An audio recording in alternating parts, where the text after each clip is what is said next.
ಶ್ರೀ ಗುರುಭ್ಯೋ ನಮಃ. ಹರಿ ಓಂ. ಶ್ರೀಕೃಷ್ಣ ಪರಮಾತ್ಮ ಯುದ್ಧ ಬೇಡ, ಸಂಧಾನ ಮಾಡೋಣ ಎಂದು ಹೇಳುವುದಕ್ಕೆ ಕೌರವರ ಆಸ್ಥಾನಕ್ಕೆ ಬಂದಿದ್ದಾನೆ. ಕೌರವರ ಆಸ್ಥಾನಕ್ಕೆ ಬರುವಾಗ ಅವನನ್ನ ಸ್ವಾಗತ ಮಾಡಿ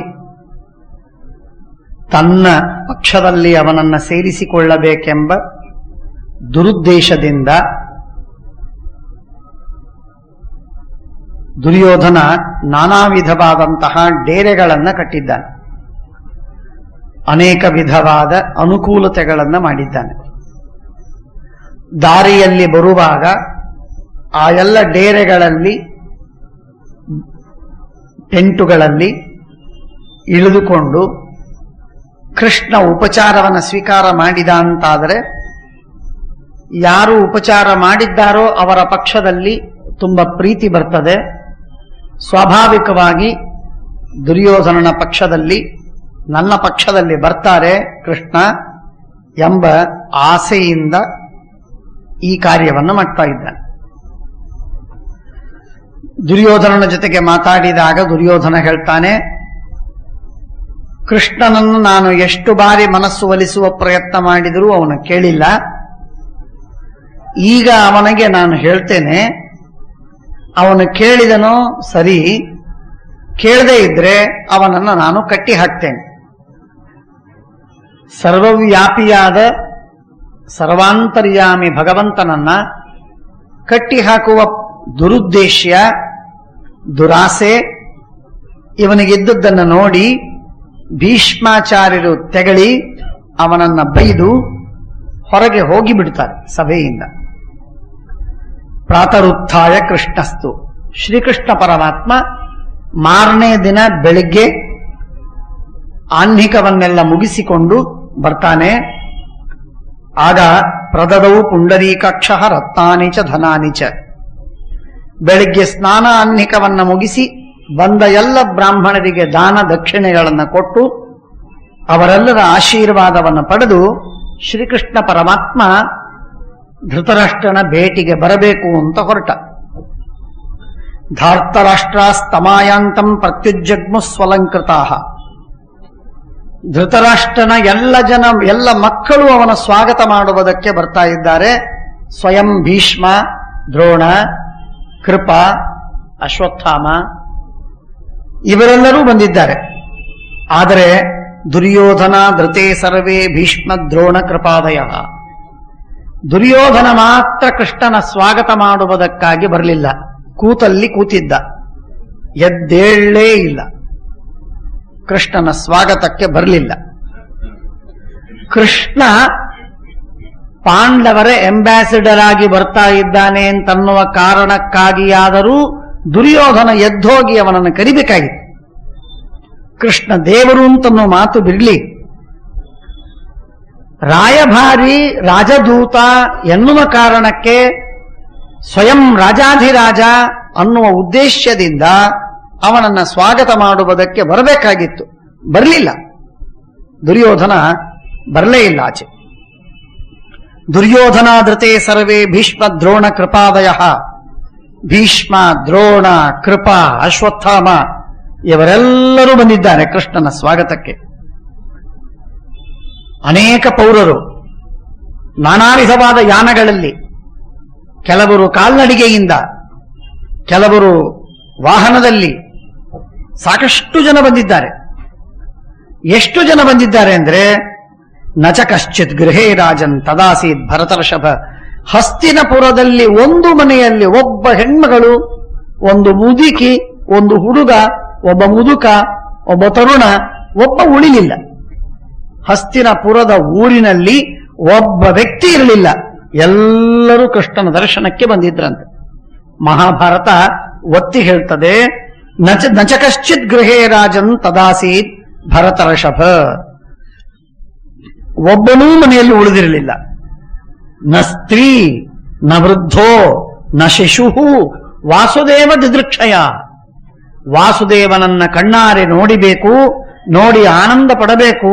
ಆ ಭಗವಂತ ಮಾಡುವ ಮಹಾ ಕಾರ್ಯಕ್ಕೆ ನಮ್ಮ ಪುರಸ್ಕಾರವನ್ನು ತೋರಿಸಬೇಕು ಎನ್ನುವ ಉದ್ದೇಶದಿಂದ ಎಲ್ಲ ಜನ ಬಂದು ರಾಜಮಾರ್ಗದಲ್ಲಿ ನೆರೆ ನಿಂತಿದ್ದಾರೆ.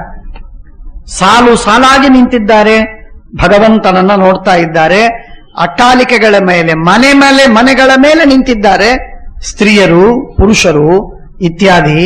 ಸಾಲದಿದ್ದದ್ದಕ್ಕೆ ಆ ಮನೆಯ ಮೇಲೆ ನಿಂತು ಆ ಮನೆಯೇ ಅಲ್ಲಾಡುತ್ತೇನೋ ಅಂತನ್ನುವಷ್ಟು ಭಯವಾಗುವಂತೆ ಜನ ತುಂಬಿಕೊಂಡಿದ್ದಾರೆ.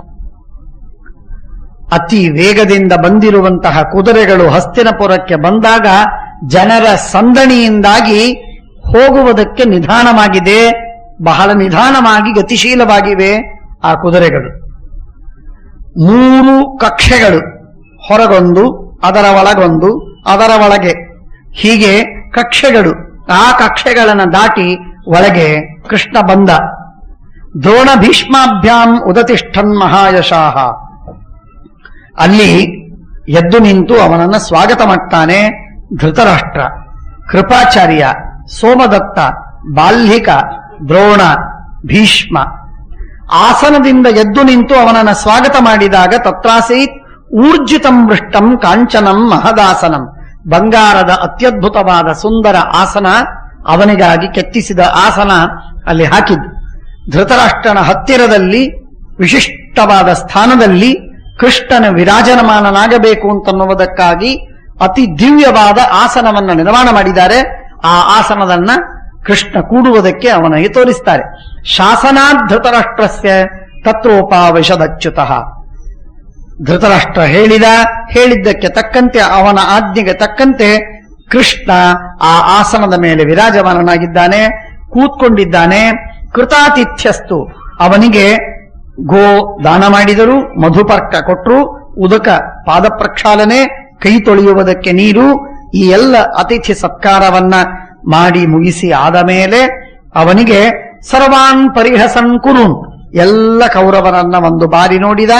ಎಲ್ಲ ಅಲ್ಲಿ ನೆರೆದ ಎಲ್ಲ ಸಭಿಕರನ್ನ, ರಾಜರನ್ನ, ಹಿರಿಯರನ್ನ, ಕಿರಿಯರನ್ನ ಕಂಡು ನೋಡಿ ನಕ್ಕು ಭಗವಂತ ಕೂತ್ಕೊಂಡ. ರಾಜಾನಂ ಸಮನುಜ್ಞಾಪ್ಯ ನಿರಕ್ರಾಮದ ನಿಂದಮಃ. ಎಲ್ಲ ಚೆನ್ನಾಗಿ ಪೂಜೆ ಆಯಿತು. ಪೂಜೆಯಾದ ಮೇಲೆ ಅವತ್ತು ಬಂದ ಕಾರ್ಯ ಕೇವಲ ಅತಿಥಿ ಸತ್ಕಾರ. ಕೃಷ್ಣ ಬಂದ, ಸ್ವಾಗತವಾಯಿತು. ಸತ್ಕಾರವಾದ ಮೇಲೆ ಕೃಷ್ಣ ಹೊರಟೇ ಹೋದ, ಕೂತ್ಕೊಳ್ಳಿಲ್ಲ. ಬಹಳ ಹೊತ್ತು ಅಲ್ಲಿಂದ ಹೊರಟು ನೇರವಾಗಿ ವಿದುರನ ಮನೆಗೆ ಬರ್ತಾನೆ. ಆಚೆ ಈಚೆ ನೋಡುವುದಿಲ್ಲ, ಯಾರ ಮನೆಗೆ ಹೋಗಬೇಕು ಅಂತ ಕೇಳುವುದಿಲ್ಲ. ಕೃಷ್ಣನಿಗೆ ಕೇಳಿ ಯಾವ ನಿರ್ಣಯವಾಗಿರುವುದಿಲ್ಲ. ಇಲ್ಲಿ ಇವರು ಶತ್ರು ಪಕ್ಷದವರು, ಹಾಗಾಗಿ ತಾವೇ ತಾವಾಗಿ ನಿರ್ಣಯವನ್ನ ಮಾಡಿರ್ತಾರೆ. ಏನು ಮಾಡಬೇಕು ಪ್ರೋಟೋಕಾಲ್ ಅನ್ನ ನಿರ್ಣಯ ಮಾಡುವುದು ಕೃಷ್ಣನಿಗೆ ಕೇಳಿ ಮಾಡಬೇಕಾಗಿತ್ತು. ಕೃಷ್ಣನಿಗೆ ಕೇಳದೆ ಎಲ್ಲ ನಿರ್ಣಯ ಮಾಡಿದ್ದಾರೆ. ದುಶ್ಯಾಸನನ ಮನೆಯಲ್ಲಿ ಉಳಿಸುವುದು, ಇರಿಸುವುದು. ಆದರೆ ಕೃಷ್ಣ ಯಾವುದನ್ನು ನೋಡ್ಲಿಲ್ಲ, ಯಾರಿಗೂ ಕೇಳಲಿಕ್ಕೂ ಹೋಗಲಿಲ್ಲ. ಕೃಷ್ಣ ವಿದುರಾವಸತಂ ರಮ್ಯಂ ಉಪಾತಿಷ್ಠತ ಮಾಧವ. ನೇರವಾಗಿ ವಿದುರನ ಮನೆಗೆ ಹೋದ. ಅಥೋಪಗಮ್ಯ ವಿದುರಂ ಅಪರಾಹ್ಣೇ ಜನಾರ್ದನ. ಅಪರಾಹ್ಣವಾಗಿತ್ತು. ಅಪರಾಹ್ಣದ ಕಾಲದಲ್ಲಿ ವಿದುರನ ಮನೆಗೆ ಬಂದು ಅಲ್ಲಿ ತನ್ನ ಸೋದರತ್ತೆ ಕುಂತಿ, ಪಾಂಡವರು ಜೂಜಾಟ ಆಡಿದ ಮೇಲೆ, 2ನೆಯ ಬಾರಿ ಜೂಜಾಟವಾಡಿದ ಮೇಲೆ ಕಾಡಿಗೆ ಹೋದರು. ಕಾಡಿಗೆ ಹೋಗುವಾಗ ಕುಂತಿಯನ್ನ ವಿದುರನ ಮನೆಯಲ್ಲಿ ಬಿಟ್ಟು ತೆರಳಿದ್ದಾರೆ. ಹಾಗಾಗಿ ಕೇವಲ ಪಂಚ ಪಾಂಡವರು ಮತ್ತು ದ್ರೌಪದಿ 6 ಜನ ಕಾಡಿಗೆ ಸಾಗಿದ್ದು. ಸೇವಕರಿದ್ರು ಪರಿಚತುರ್ದಶ, 14-18 ಜನ ಸೇವಕರಿದ್ದರು ಹೊರತು ಹೆಚ್ಚು ಜನ ಇರಲಿಲ್ಲ, ಊರಿನಿಂದ ಹೋದವರು. ಹಾಗಾಗಿ ಕುಂತಿ ವಿದುರನ ಮನೆಯಲ್ಲೇ ವಾಸವಾಗಿ ಇದ್ಲು. ಪಿತೃಶ್ವಸಾರಂ ಸಪ್ರಥಾಂ, ತನ್ನ ಸೋದರತ್ತೆಯಾದಂತಹ ಕುಂತಿಯನ್ನ ನಮಸ್ಕಾರ ಮಾಡ್ತಾನೆ ಕೃಷ್ಣ. ಅವಳು ತನ್ನ ಕೊರಳಿಗೆ ಹಚ್ಚಿಕೊಂಡು ಅಳುತ್ತಾಳೆ. ಕಂಠೇ ಗೃಹೀತ್ವಾ ಪ್ರಾಕ್ರೋಶತ್ ಸ್ಮರಂತಿ ತನಯಾನ್ ಪ್ರಥಾ. ಎಂಥ ಸತ್ವವಂತರು ನನ್ನ ಮಕ್ಕಳು. ಆದರೆ ಕೃಷ್ಣ ಏನ್ ಮಾಡಬೇಕು? ಏತೇ ಬಾಲ್ಯಾತ್ ಪ್ರಭೃತ್ತೇವ ಗುರು ಶುಶ್ರೂಷಣೇ ರತಾಃ. ಹಿರಿಯರ, ಗುರುಗಳ, ದೊಡ್ಡವರ ಸೇವೆ ಮಾಡುವುದಕ್ಕೆ ತೊಡಗಿದ ನನ್ನ ಮಕ್ಕಳು ಕೊನೆವರೆಗೂ ಅವರು ಕಷ್ಟದಲ್ಲೇ ಇದ್ದಾರೆ. ಕೃಷ್ಣ, ಅವರ ಆಪತ್ತುಗಳು ಬಂದದ್ದನ್ನೆಲ್ಲ ನೀನು ಪರಿಹಾರ ಮಾಡಿದಿ. ಎಂಥೆಂಥ ವಿಚಿತ್ರವಾದ ಆಪತ್ತು ಅಂದ್ರೆ ಊಹೆ ಮಾಡ್ಲಿಕ್ಕೂ ಸಾಧ್ಯವಿಲ್ಲದ ಆಪತ್ತು. ಆ ಎಲ್ಲ ಆಪತ್ತುಗಳನ್ನ ಕಳೆದು ಪರಿಹಾರ ಮಾಡಿ ನೀನವರನ್ನ ಕಾಪಾಡಿದ್ದಿ. ಭಗವನ್ ಅಂಬರೀಷಸ್ಯ ಮಾಂಧಾತು ಯಯಾತೇಹೇ ನಹುಷಸ್ಯ ಚ ಭರತಸ್ಯ ದಿಲೀಪಸ್ಯ ಶಿಬೇರೌಷೀನರಸ್ಯ ಚ. ದಿಲೀಪ, ಮಾಂಧಾತ, ಯಯಾತಿ, ನಹುಷ, ಅಂಬರೀಷ, ಭರತ, ಉಷೀನ ಇತ್ಯಾದಿ ಎಲ್ಲ ರಾಜಋಷಿಗಳ ಏನೊಂದು ಉತ್ತಮವಾದ ಶೀಲವೃತ್ತಗಳೋ ಅವುಗಳೆಲ್ಲ ಶೀಲವೃತ್ತಗಳು ನಮ್ಮ ಪಾಂಡವರಲ್ಲಿದೆ. ಇದು ನನಗೆ ಗೊತ್ತು. ಶ್ರೇಷ್ಠ ಕುರುಷು ಸರ್ವೇಷು ಧರ್ಮತಃ ಶ್ರುತವೃತ್ತತಃ. ಓದಿ ಕೇಳಿ ತಿಳಿದವರಲ್ಲಿ ಧರ್ಮರಂತೆ ಸಮಾನರು ಯಾರಿಲ್ಲ. ಆಚರಣೆಯಲ್ಲಿ ಧರ್ಮನಿಗೆ ಹಿರಿಯರು ಮತ್ತೊಬ್ಬರಿಲ್ಲ. ಧರ್ಮವನ್ನು ಮಾಡುವುದರಲ್ಲಿ ಯುಧಿಷ್ಠಿರನಿಗೆ ಸಮಾನನಾದವರು ಮತ್ತೊಬ್ಬರಿಲ್ಲ. ಅಂಥ ಉತ್ತಮನಾದಂತಹ ದೀರ್ಘಭುಜ ಕಥಂ ಕೃಷ್ಣ ಯುಧಿಷ್ಠಿರ. ಧರ್ಮರಾಜ ಹೇಗಿದ್ದಾನೆ? ಮೊದಲನೇ ಬಾರಿ ನೋಡಿ, ವಿಚಿತ್ರ ಏನು ಅಂದ್ರೆ 14 ವರ್ಷಗಳ ಹಿಂದೆ ಧರ್ಮರಾಜನನ್ನ ಕಂಡದ್ದು, ಪಾಂಡವರನ್ನ ನೋಡಿದ್ದು. 14 ವರ್ಷಗಳ ತರುವಾಯ ಮೊಟ್ಟ ಮೊದಲು ಬಾರಿ ನೇರವಾಗಿ ಸುದ್ದಿ ಬಂದು ಮುಟ್ಟಿಸಿದ್ದು ಕೃಷ್ಣ. ಪಾಂಡವರಿಗೂ ವಿದುರನಿಗೂ ಸಂಪರ್ಕವಾಗಿಲ್ಲ, ಪಾಂಡವರಿಗೂ ಕೌರವರಿಗೂ ಸಂಬಂಧ ಬಂದಿಲ್ಲ, ಪಾಂಡವರಿಂದ ಯಾವ ದೂತರೂ ಬಂದು ಕುಂತಿಗೆ ಸುದ್ದಿ ಹೇಳಿದವರಿಲ್ಲ. ನೇರವಾಗಿ ದೊಡ್ಡ ವ್ಯಕ್ತಿ ಬಂದು ಯಾರಾದರೂ ಹೇಳಿದ್ದಿದ್ರೆ ಅದು ಕೃಷ್ಣ, ಮೊಟ್ಟ ಮೊದಲು ಕೃಷ್ಣ. ಅದು ಉಪಪ್ಲವ್ಯ ನಗರದಲ್ಲಿ ಪಾಂಡವರಿದ್ದಾರೆ. ಇನ್ನು ಕೆಲವೇ ದಿನಗಳಲ್ಲಿ ಯುದ್ಧವಾಗಬೇಕೋ ಬೇಡವೋ ಅಂತನ್ನುವ ಚರ್ಚೆಯಲ್ಲಿ ಹೊರಟಿದ್ದಾರೆ. ಆ ಸಂದರ್ಭದಲ್ಲಿ ಇದು ಕಾರ್ತಿಕ ಶುಕ್ಲ ಪಕ್ಷ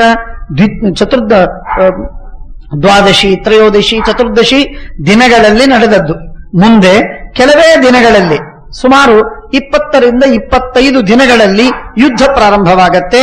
ಯುದ್ಧ ಪ್ರಾರಂಭವಾಗಿ ಗೀತಾ ಜಯಂತಿ ಅವತ್ತು ಮಾರ್ಗಶೀರ್ಷ ಶುಕ್ಲ ಪಕ್ಷ ಏಕಾದಶಿ. 1 ತಿಂಗಳಲ್ಲಿ ಯುದ್ಧವಾಗೋದಿದೆ. 1 ತಿಂಗಳಲ್ಲಿ ಯುದ್ಧವಾಗೋದಿದೆ. 10-15 ದಿನಗಳ ಹಿಂದೆ ಕೃಷ್ಣ ಬಂದಿದ್ದಾನೆ. ಕೃಷ್ಣ ಬಂದು ಸಂಧಾನ ಮಾಡ್ತಾನೆ. ಸಂಧಾನ ವಿಘಟನೆಯಾದಾಗ, ಸಂಧಾನದ ಬಿಡುಗಡೆಯಾದಾಗ ಯುದ್ಧವೇ ಪ್ರಾರಂಭವಾಗಿದೆ.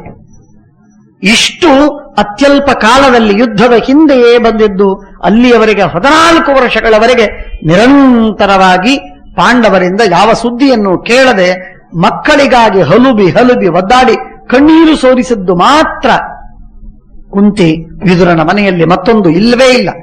ಇಂಥ ಪರಿಸ್ಥಿತಿಯಲ್ಲಿ ಇದ್ದ ಕುಂತಿಯ ಜೊತೆಗೆ ಮಾತಾಡ್ತಾ ಇದ್ದಾನೆ ಶ್ರೀಕೃಷ್ಣ ಪರಮಾತ್ಮ. ಮಹೇಶ್ವರ ಸಮಕ್ರೋಧೆ ಭೀಮ ಪ್ರಹರತಾಂಬರ ಮಧ್ಯಮ ಪಾಂಡವೋ ಬಲಿ. ಎಂತೆಂಥ ಮಕ್ಕಳು ನನ್ನದು. ಪಕ್ಷ್ಮ ಸಂಪಾದಜೆ ಕಾಲೆ. ಸಹದೇವ ನಕುಲರನ್ನ ನನ್ನ ಕಣ್ಣು ರೆಪ್ಪೆ ಬಡಿಯುವಷ್ಟು ಕಾಲದಲ್ಲೂ ಆ ನಕುಲ ಸಹದೇವರು ನನಗೆ ಕಣ್ಣಿಗೆ ಕಾಣದೇ ಇದ್ರೆ ನಾನು ರೆಸ್ಟ್ಲೆಸ್ ಆಗ್ತಿದ್ದೆ. ಅಂಥದ್ದು ಈಗ 14 ವರ್ಷಗಳವರೆಗೆ ಅವರನ್ನ ಬಿಟ್ಟು, ಅವರನ್ನ ಕಾಣದೆ, ಅವರ ಸುದ್ದಿಯನ್ನೂ ಕೇಳದಂತೆ ಬದುಕುವುದಕ್ಕೂ ದೇವರು ಕಲಿಸಿಬಿಟ್ಟನೆ. ಇದು ನನ್ನ ಜೀವನದಲ್ಲಿ ನಾನೇನು ತಿಳಿದಿರಲಿಲ್ಲ ಹೀಗಾಗತ್ತೆ ಅಂತ.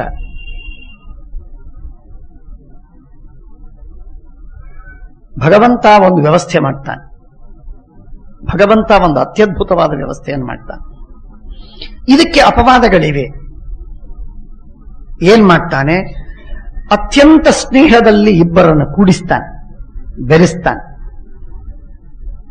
ಆ ಸ್ನೇಹದಲ್ಲಿ ಕೂಡಿಸಿ ಬೆರೆಸಿ ಅವರು ಒಂದು ಕ್ಷಣವೂ ವಿಯೋಗದಲ್ಲಿ ಇರುವುದು ಸಾಧ್ಯವಿಲ್ಲ ಎನ್ನುವಂತೆ ಮಾಡ್ತಾನೆ ಪರಮಾತ್ಮ. ಮಾಡಿದ ಭಗವಂತ, ಅದೇ ಭಗವಂತ ಒಂದು ಕ್ಷಣ ಬಿಟ್ಟಿರಲಾರೆ ಅಂತನ್ನುವಂತಹ ವ್ಯಕ್ತಿ, ತಾಯಿ, ಮಕ್ಕಳು, ಅಣ್ಣ, ತಮ್ಮ, ಗೆಳೆಯರು ಅಥವಾ ಗಂಡ, ಹೆಂಡತಿ ಅವರು ದೂರವಾಗಿ ಬಿಡ್ತಾರೆ. ಸಾಧ್ಯವಿಲ್ಲ, ಬದುಕುವುದು ಸಾಧ್ಯವಿಲ್ಲ ಅಂತಂದುಕೊಂಡಂಥವರು ದೂರವಾಗಿ ಎಷ್ಟೋ ವರ್ಷಗಳವರೆಗೆ ಬದುಕುವುದನ್ನ ದೇವರು ಕಲಿಸಿಬಿಡ್ತಾನೆ. ಇದಕ್ಕೆ ಅಪವಾದ. ಕೆಲವರೇ ಆತ್ಮಹತ್ಯೆಯನ್ನು ಮಾಡಿಕೊಳ್ಳುವುದು ಕಂಡಿದೆ, ಕೆಲವರೇ ಅಪವಾದ. ಜಗತ್ತಿನಲ್ಲಿಲ್ಲ ಅಂತಿಲ್ಲ, ಅಪವಾದಗಳಿವೆ. ರಾಘವೇಂದ್ರ ಸ್ವಾಮಿಗಳವರ ಧರ್ಮಪತ್ನಿ, ಪೂರ್ವಾಶ್ರಮದ ಧರ್ಮಪತ್ನಿ ರಾಘವೇಂದ್ರ ಸ್ವಾಮಿಗಳವರು ಸನ್ಯಾಸವನ್ನು ಸ್ವೀಕಾರ ಮಾಡಬಾರದು, ವೀಣಾ ವೆಂಕಣ್ಣ ಭಟ್ಟರು ಸನ್ಯಾಸವನ್ನು ಸ್ವೀಕಾರ ಮಾಡಬಾರದು ಅಂತ ಹಠ ಹಿಡಿದ್ಲು. ಆ ತಾಯಿ ಮಹತಾಯಿ ಹಠ ಹಿಡಿದು ಸರ್ವಥಾ ನೀವು ಸನ್ಯಾಸ ಸ್ವೀಕಾರ ಮಾಡಬಾರದು ಅಂತ ಹೇಳಿದ್ರೆ ಸುಧೀಂದ್ರ ತೀರ್ಥ ಆಜ್ಞೆಯನ್ನು ಮೀರಲಾಗದೆ ವೀಣಾ ವೆಂಕಣ್ಣ ಭಟ್ಟರು ಆಶ್ರಮವನ್ನು ಸ್ವೀಕಾರ ಮಾಡ್ತಾರೆ. ರಾಘವೇಂದ್ರ ತೀರ್ಥ ಅಂತ ನಾಮಕರಣವಾಗತ್ತೆ. ಆಶ್ರಮವಾದ ಕೆಲವೇ ದಿನದಲ್ಲಿ ಅವರ ಧರ್ಮಪತ್ನಿ, ಪೂರ್ವಾಶ್ರಮದ ಧರ್ಮಪತ್ನಿ ಭಾವಿಹಾರಿ ತೀರಿ ಹೋಗ್ತಾರೆ. ಹಾಗಾಗಿ ಅವರ ಸಂಪ್ರದಾಯದಲ್ಲಿ ಇಂದಿಗೂ ಭಾವಿಹಾರಿ ತೀರಿ ಹೋದ ರಾಘವೇಂದ್ರ ಸ್ವಾಮಿಗಳವರ ಪೂರ್ವಾಶ್ರಮದ ಧರ್ಮಪತ್ನಿಯಾಗಿ ಒಂದು ವಿಶೇಷವಾದಂತಹ ನೈವೇದ್ಯಾದಿಗಳನ್ನು ಮಾಡುವ ಸಂಪ್ರದಾಯ ಬಂದಿದೆ, ವಾಡಿಕೆ. ಹೇಳುವ ತಾತ್ಪರ್ಯ ಇಂಥದ್ದು ಬಹಳ ಅಪವಾದ. ಆದರೆ ಇದು ಜಗತ್ತಿನಲ್ಲಿ 10,000ಕ್ಕೆ 1 ಲಕ್ಷಕ್ಕೆ ಒಂದು ಅಪವಾದ, 10 ಲಕ್ಷಕ್ಕೆ ಒಂದು ಅಪವಾದ, ಕೋಟಿಗೆ ಒಂದು ಅಪವಾದ. ಅದನ್ನು ಹೇಳ್ತಾಳೆ, ಪಕ್ಷ್ಮ ಸಂಪಾತಜೆ ಕಾಲೆ, ರೆಪ್ಪೆ ಬಡಿಯುವಷ್ಟು ಕಾಲದಲ್ಲೂ ನಾನು ನಕುಲನನ್ನ ಬಿಟ್ಟು ಇರಲಾರೆ ಅಂತ ನಾನು ಅನ್ಕೊಂಡಿದ್ದೆ. ಆಗ ಅಂಥದ್ದು ನಲಭಾಮಿ ಧೃತಿಂವೀರ ಸಾಧ್ಯ ಜೀವಾಮಿ ಪಶ್ಯಮಾಂ. ಇವತ್ತು ಅವನನ್ನು ಬಿಟ್ಟು 14 ವರ್ಷಗಳವರೆಗೆ ನನ್ನ ಅಕ್ಕರೆಯ ಮಗನನ್ನ, ನನ್ನ ಸವತಿಯ ಮಗನನ್ನ ನಕುಲನನ್ನ ಬಿಟ್ಟು 14 ವರ್ಷಗಳವರೆಗೆ ಇರುವುದು ನನಗೆ ಸಾಧ್ಯವಾಯಿತು. ಸರ್ವೈ ಪುತ್ರೈ ಪ್ರಿಯತರ ದ್ರೌಪದಿ ಮೇ ಜನಾರ್ದನ ಕುಲೀನಾ ರೂಪಸಂಪನ್ನ ಸರ್ವೈ ಸಮುದಿತ ಗುಣೈ. ನನ್ನ ಮಕ್ಕಳ ಪ್ರೀತಿ ಒಂದೆಡೆ ಇರಲಿ, ನನ್ನ ಸೊಸೆ ನನಗೆ ಬಹಳ ಬಹಳ ಮುದ್ದಾದ ಪ್ರೀತಿಯ ಹುಡುಗಿ. ಯಾಕೆಂದ್ರೆ ಸರ್ವೈಹಿ ಗುಣೈಹಿ ಸಮುದಿತ, ಎಲ್ಲ ಗುಣಗಳು ಅವಳಲ್ಲಿದೆ. ಅತ್ಯಂತ ರೂಪವತಿ, ಶ್ರೇಷ್ಠ ಕುಲೀನಳು, ಎಲ್ಲ ಗುಣಗಳು ಅವಳಲ್ಲಿವೆ. ಯಾವ ಗುಣಕ್ಕೆ ಕಮ್ಮಿ ಇದೆ ಅವಳಲ್ಲಿ? ಧೈರ್ಯ, ಸ್ಥೈರ್ಯ, ಪ್ರೀತಿ, ಆದರ, ವಿನಯ, ಸೇವೆ, ಶುಶ್ರೂಷೆ. ಯಾವುದಕ್ಕೆ ಕಮ್ಮಿ ಇದೆ? ಯಾವುದಕ್ಕೂ ಕಮ್ಮಿ ಇಲ್ಲ. ಇಷ್ಟಿದ್ದಂತಹ ಆ ದ್ರೌಪದಿಯನ್ನ ಬಿಟ್ಟು ನಾನು ಇರುವುದು ಸಾಧ್ಯವಿರಲಿಲ್ಲ. ಚತುರ್ದಶಮಿದಂ ವರ್ಷಂ ಎನ್ನಾಪಶ್ಯಮರಿಂದಮ, 14 ವರ್ಷಗಳಾಯಿತು ಇವತ್ತಿನವರೆಗೆ ನಾನು ಅವನನ್ನ ಕಂಡಿಲ್ಲ. ನೂನಂ ಕರ್ಮಭಿ ಪುಣ್ಯೈಹಿ ಅಶ್ನುತೆ ಪುರುಷ ಸುಖಂ. ಹೇಳ್ತಾರೆ, ಜನ ಎಲ್ಲ ಮಾತಾಡ್ತಾರೆ ಪುಣ್ಯ ಮಾಡಿದರೆ ಸುಖವಾಗತ್ತೆ, ಪುಣ್ಯ ಮಾಡಿದರೆ ಸುಖವಾಗತ್ತೆ ಅಂತ. ಆದರೆ ನನಗನಿಸ್ತದೆ ಪುಣ್ಯ ಮಾಡಿದರೆ ಸುಖವೇ ಆಗಬೇಕು ಅಂತೇನೋ ನಿಯಮವಿಲ್ಲ. ಯಾಕಂದ್ರೆ ನಾವು ಬೇಕಾದಷ್ಟು ಪುಣ್ಯ ಮಾಡೀವಿ, ನಮಗೇನು ಸುಖ ಆಗಿಲ್ಲ. ಕುಂತಿ ಅನ್ನುವ ಮಾತು ಅಂದ್ರೆ ದರ್ಶನ ಭಾಷೆ ಅಂತಂತಾರಲ್ಲ ಹಾಗೆ, ತಿಳುವಳಿಕೆ ಇಲ್ಲದಂತಹ ಒಂದು ಆಮ್ ಜನ ಮಾತಾಡುವ ಮಾತು, ಆ ಜನತೆ ಆಡುವ ಮಾತನ್ನ ಕುಂತಿ ಆಡಿ ತೋರಿಸ್ತಾಳೆ. ತನ್ನ ಅಭಿಪ್ರಾಯವಲ್ಲ, ಮುಂದೆ ಬೇಡುವ ಮಾತು ಇದೆ. ವಿಪದ ಸಂತುನ ಶಾಶ್ವತ ತತ್ರ ತತ್ರ ಜಗತ್ಪತೆ ಅಪುನರ್ ದರ್ಶನಂ ಯತ್ ಸ್ಯಾತ್ ಅಂತ ಹೇಳಿ, ಭವತೋ ದರ್ಶನಂ ಯತ್ ಸ್ಯಾತ್ ಅಪುನರ್ಭವ ದರ್ಶನಂ. ಮೋಕ್ಷವನ್ನು ಕೊಡುವ ನಿನ್ನ ದರ್ಶನಕ್ಕೆ ಕಾರಣವಾದದ್ದು ನಮ್ಮ ವಿಪತ್ತು. ಭಗವಂತನನ್ನ ನಾವು ವಿಪತ್ತಿನಲ್ಲಿ ಎಷ್ಟು ನೆನೆಸ್ತೇವೆ ಅಷ್ಟು ಸಂಪತ್ತು ನಮಗೆ ಹೆಚ್ಚಾದಾಗ ಅಮಲು ಏರುತ್ತೆ ತಲೆಗೆ ಅಮಲು ಏರಿ ನಾವು ದೇವರನ್ನ ಮರೆತು ಬಿಡ್ತೇವೆ. ಆದ್ದರಿಂದ ವಿಪತ್ತುಗಳು ಹೆಚ್ಚಿರಲಿ ಅಂತ ಬೇಡಿದ ಕುಂತಿಯ ಮಾತಿದು. ಆದ್ದರಿಂದ ಸರಿಯಾಗಿ ಅರ್ಥ ಮಾಡಿಕೋಬೇಕು. ನನೂನಂ ಕರ್ಮಭಿ ಪುಣ್ಯೈಹಿ ಅಶ್ನುತೆ ಪುರುಷ ಸುಖಂ. ಕರ್ಮಗಳಿಂದ, ಪುಣ್ಯ ಕರ್ಮಗಳಿಂದ ಮನುಷ್ಯ ಎಂದೆಂದಿಗೂ ಸುಖವನ್ನು ಅನುಭವಿಸುವುದಿಲ್ಲವೇ? ದ್ರೌಪದಿ ಚೇತ್ ತಥಾವೃತ್ತ ನಾಶ್ನುತೆ ಸುಖಮವ್ಯಯಂ ನ ಪ್ರಿಯೋ ಮಮ ಕೃಷ್ಣಾಯಾಹ ಬೀಭತ್ಸುರ್ಣ ಯುಧಿಷ್ಠಿರಃ ಭೀಮಸೇನೌ ಯಮೌ ವಾಪಿ ಯದಪಶ್ಯಂ ಸಭಾಂಗತಾಂ. ನ ಪ್ರಿಯೋ ಮಮ ಕೃಷ್ಣಾಯಾಹ, ನನಗಾಗಲಿ ನನ್ನ ದ್ರೌಪದಿಗಾಗಲಿ ಇಬ್ಬರಿಗೂ, ಅರ್ಜುನ, ಭೀಮ, ನಕುಲ, ಸಹದೇವ, ಧರ್ಮರಾಜ ಯಾರೂ ನಮಗೆ ಬೇಕಾದವರಲ್ಲ. ಯಾಕೆಂದ್ರೆ ಆ 5 ಜನ ಕೈ ಕಟ್ಕೊಂಡು ಕೂತಿದ್ದು, ಸುಮ್ಮನೆ ಕೂತಿದ್ದು. ಸಭೆಗೆ ದ್ರೌಪದಿಯನ್ನ ತಂದು ಅವಮಾನ ಮಾಡುವಾಗ ಸುಮ್ಮನೆ ಕೂತಿದ್ರಲ್ಲ.